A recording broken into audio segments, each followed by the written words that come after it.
जे नुकसान झालं लोकसभेत एवढं मोठं नुकसान झालं त्यामुळे तुम्ही आता अगोदरच अलर्ट झालेत काहीतरी नोमानीचं स्टेटमेंट आलं म्हणून ते एकदम ब्लास्ट झालं.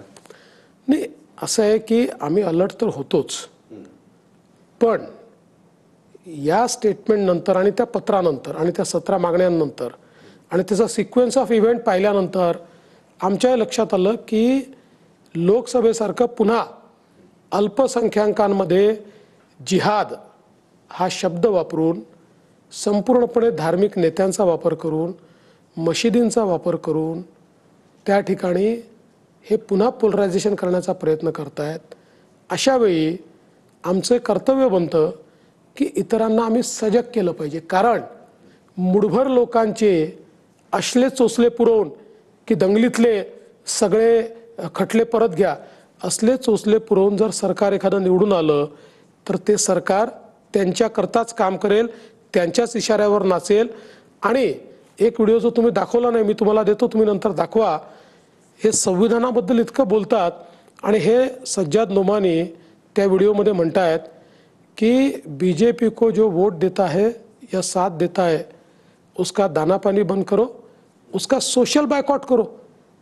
आपल्या संविधानाने सोशल बायकॉट कोणाचा अलाव केला आहे? आणि मग माझं म्हणणं आहे की यांची हिंमत आहे का यांच्यापैकी 3 पक्षापैकी एकाने तरी समोर येऊन म्हणावं की नाही नोमानींवर FIR दाखल करा, कारण आता गुन्हा आहे, नाही आहे यांची ताकद.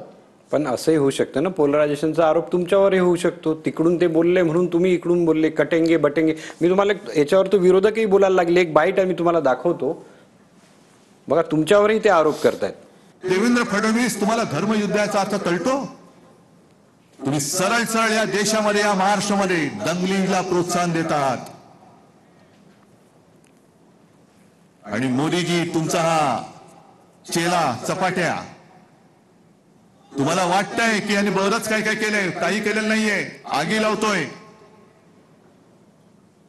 पण धर्मयुद्ध या अनिल या शब्दावरती आक्षेप निवडणूक आयोगाकडे नोंदला पाहिजे. आणि बॅगा तपासणाऱ्या निवडणूक आयोगाला सांगायचे की यांचा शब्द तपासून मला सांगा. आता ते त्या या एक आक्षेप घेणार तुमच्या या शब्दावर, म्हणजे उद्यापासून घ्यावा. नाही मी तर त्यांना खुलं आव्हान देतो. उद्धव ठाकरे जी, तुम्हाला खुलं आव्हान आहे, माझ्या धर्मयुद्ध शब्दावर तुम्ही आक्षेप घ्या. मला माहिती आहे तुम्हाला जिहाद शब्द आवडतो, तुम्हाला धर्मयुद्ध शब्द आजकाल आवडत नाही, तुम्हाला जिहाद शब्द जवळचा झालाय, तुम्ही जरूर आक्षेप घ्या. मी तुम्हाला खुलं आव्हान देतो.